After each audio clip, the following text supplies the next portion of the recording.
안녕하세요. 천지신당 하정보살입니다. 오늘은 1972년 임자생 GT분들의 운세 중 2021년 신축년에 대박을 꿈꾸거나 원하는 소원이 있으신 분들이라면 무엇보다 먼저 해결돼야 하는 부분들이 있습니다. 우선적으로 해결이 되어 운이 풀릴 수 있는 부분에 대해 말씀드려 보겠습니다. 지금 말씀드리는 부분 중 어떤 내용은 눈으로 볼 수 없거나 보이지 않기 때문에 믿을 수 없거나 스스로 모르기 때문에 선뜻 신청할 수 없는 내용도 있을 수가 있습니다. 오늘 말씀드리는 부분을 단순히 참고만 하셔도 되고 이루고 싶으신 간절한 소원이 있으신 분들이라면 한 번쯤 진지하게 생각해 보시는 것도 좋을 것 같습니다. 오늘 말씀드릴 내용은 총 9가지로 나누어서 말씀드리고 해당되시는 분들을 태어난 음력 월 기준으로 말씀드리겠습니다. 또한 개인의 전체 사주로 말씀드리는 것이 아니기 때문에 전체 사주나 개인의 상황에 따라 변동이 되거나 중복될 수 있다는 점 참고해서 시청하시면 되실 것 같습니다. 72년생 GT분들의 운세 중 2021년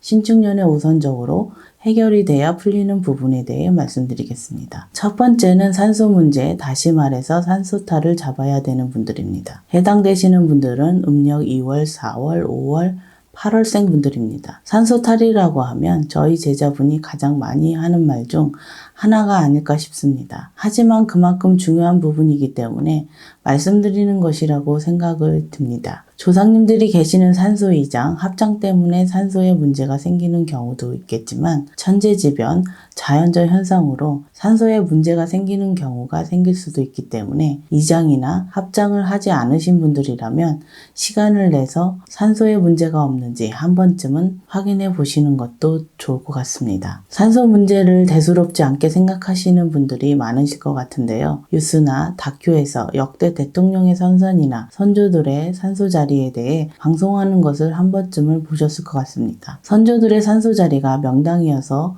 대통령이 되었다거나 산소 자리 문제로 결말이 좋지 않았다는 방송을 한 번쯤은 보셨을 것 같습니다. 방송을 통해 알 수 있듯이 조상님들이 계신 산소 자리가 후손들에게 중요한 부분 중 하나라는 사실입니다. 지금 방송을 보시는 분들 중 산소탈에 대해 다시 한번 생각해 보시는 계기가 되었으면 합니다. 두 번째는 어린 영가의 원혼을 풀어줘야 되는 분들입니다. 해당되시는 분들은 음력 3월, 5월, 9월, 11월생 분들입니다. 어린 영가라고 하면 본인 또는 가족분들 중 뱃속에 아이를 지우셨거나 어쩔 수 없는 상황으로 낙태를 하셨거나 어린 나이에 돌아가신 분 혹은 조부모나 윗대의 어린 나이에 돌아가신 어린 영가라고 생각하시면 되실 것 같은데요. 조부모나 윗대에 돌아가신 어린 영가를 모를 수 있기 때문에 저희 제자분과 상담을 통해 반드시 어린 영가의 영혼을 달래주고 풀어주는 것도 도움이 되실 것 같습니다. 어린 영가가 계시는 경우 메인 것을 풀어주지 않게 되면 정신적으로 문제가 생길 수도 있고 무엇보다 영가로 인해 자손들에게 조상바람이 불게 되면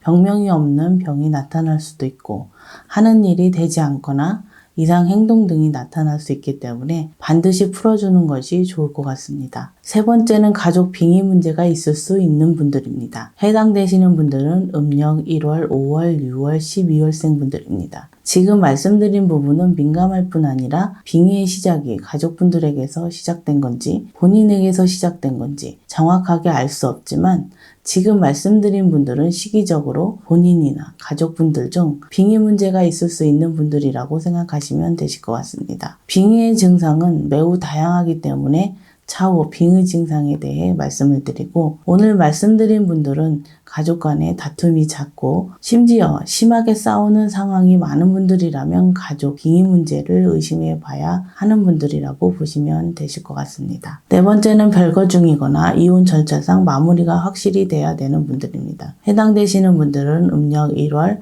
5월, 8월, 11월생 분들입니다. 사실상 현재 이혼을 하신 거나 마찬가지인데 아직 서류상으로 완벽하게 정리가 안 되신 분들이 해당된다고 보시면 되실 것 같습니다. 부부간에 헤어진 지 오래되신 분들도 있고 그렇지 않은 분들도 계시겠지만 사실상 이혼을 하신 분들이라면 특별한 사정이 없는 한 서류상으로 이혼 절차를 마무리해야 되는 분들입니다. 결혼과 이혼은 사실 부부 당사자만의 문제가 아닙니다. 다시 말해서 두 집안 합의이고 두 집안의 조상님들의 합의이기 때문에 사실상 이혼을 하신 분들이라면 본인뿐 아니라 상대방을 위해서라도 양가 조상님들을 서로가 붙들고 계시면 안 된다고 보셔야 되십니다. 지금 말씀드린 분들 중 조상 벌전이 있을 수 있는 분들도 있기 때문에 서류 정리를 하셨다 하시더라도 저희 제자분과 상담을 한번 받아보시는 것도 좋을 것 같습니다. 5번째는 돌아가신 분들의 유품을 정리해야 되는 분들입니다. 해당되시는 분들은 음력 3월, 6월, 7월, 10월생 분들입니다. 돌아가신 분들의 유품은 그분이 사용하셨던 물건부터 그분의 사진까지 해당이 된다고 보시면 되실 것 같은데요. 돌아가신 분의 유품을 몸에 지니고 다니거나 집안에 그대로 간직하고 계신 분들이라면 유품에 따라 정리하는 방법이 다르기 때문에 올바른 방법으로 정리하는 것이 좋을 것 같습니다. 유품을 크게 3가지로 나누면 쓰시던 물건, 가지고 계셨던 돈, 사진 이렇게 3가지로 나눌 수가 있을 것 같습니다. 쓰시던 물건인 경우 소각하는 것이 가장 좋고 가지고 계셨던 돈이라면 유산인 경우만 빼고 작은 돈이라면 종교단체에 기부, 시주하는 것도 방법일 수 있겠습니다. 마지막으로 돌아가신 분의 사진인 경우 가능하면 다 가지고 다니시지 않는 것이 좋겠습니다. 사진을 흰종이로 잘 싸셔서 서랍에 넣었다가 보고 싶으실 때 꺼내보시는 것이 가장 좋은 방법일 수가 있겠는데요. 지금 말씀드린 방법은 대략적이고 보편적인 방법을 말씀을 드렸기 때문에 유품의 특성에 따라 방법이 달라질 수 있다는 점 참고하시면 되실 것 같습니다. 6번째는 돌아가신 분을 천도를 다시 해야 되는 분들입니다. 해당되시는 분들은 음력 1월, 4월, 8월, 11월생 분들입니다. 천도 의식을 하지 않은 분들도 계실 수 있기 때문에 그러한 분들도 해당된다고 생각하시면 되실 것 같습니다. 천도 의식을 하신 분들이나 그렇지 않은 분들 모두 결론적으로 말씀을 드리면 제대로 천도가 이루어지지 않은 분들이라고 생각하시면 되실 것 같습니다. 2020년 또는 최근에 꿈에서 돌아가신 분들을 배웠거나 어르신이라고 생각되는 분을 꿈에서 보신 분들이라면 저희 제자분과 상담을 받아보시는 것이 좋을 것 같습니다. 실제로 많은 분들이 돌아가신 분을 위해 천도의식을 하셨다고 해서 제대로 천도가 되는 것이라고 생각하는 분들이 너무도 많이 계실 것 같은데요. 돌아가신 분의 상황에 따라 천도의식을 하셨다고 하시더라도 잘못된 천도의식으로 인해 천도가 제대로 안 되는 경우가 있다는 것도 생각해 보셔야 하실 것 같습니다. 7번째는 5년 이내 결혼, 재혼, 동거를 하신 분들 중 양가 조상님들의 합의가 필요하신 분들입니다. 해당되시는 분들은 음력 3월, 6월, 10월생 분들입니다. 양가 조상님들의 합의는 결혼이나 재혼뿐 아니라 동거를 하시는 분들 역시 조상님들 간에 합의가 잘 되어야 가정이 안정이 되고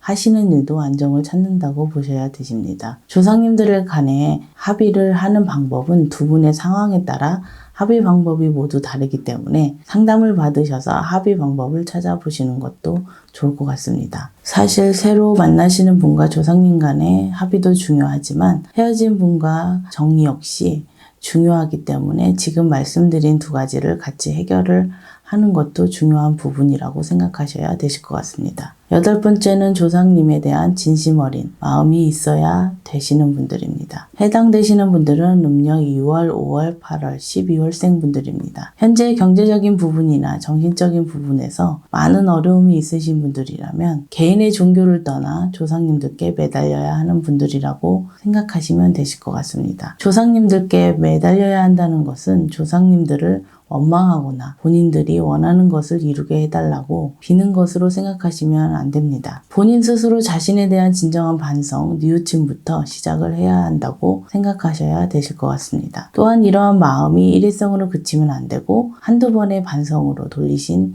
조상님들의 도움을 바라는 것 자체가 잘못된 것이라고 생각하시고 진심으로 조상님을 섬기고 조상님의 음덕으로 살아야 되는 분들이라고 보시면 되실 것 같습니다. 마지막으로 9번째는 자손들을 위해 빌던 할머니, 어르신들을 대우해드려야 되는 분들입니다. 해당되시는 분들은 음력 4월, 7월, 11월, 12월생 분들입니다. 부모가 자식을 위해 자식들 잘 되게 해달라고 마음속으로 빌지 않는 부모는 아마도 없을 것 같은데요. 우리들의 윗대 어르신들 중 신앙심이 깊으셨던 할머님이 어느 집안이나 한 분씩은 계셨을 것 같습니다. 이러한 분들이 돌아가신 부모님이나 할머니, 더 윗대의 어르신일 수도 있겠는데요. 지금 말씀드린 분들의 경우 신앙심이 깊으셨던, 또한 자손들을 위해 항상 기도하셨던 할머니, 어르신들을 찾아서 대우를 해드려야 잘 풀리는 분들이라고 생각하시면 되실 것 같습니다. 지금 말씀드린 분들의 경우 저희 쪽과 깊은 연관이 있으신 분들이 많기 때문에 이 영상을 보시는 분들 중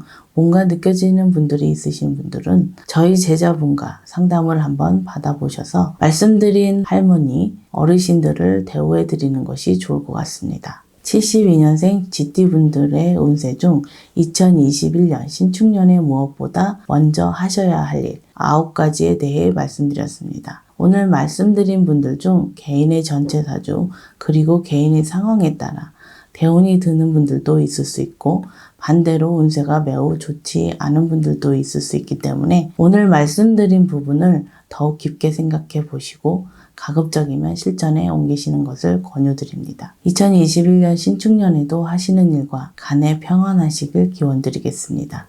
끝까지 시청해 주셔서 감사합니다.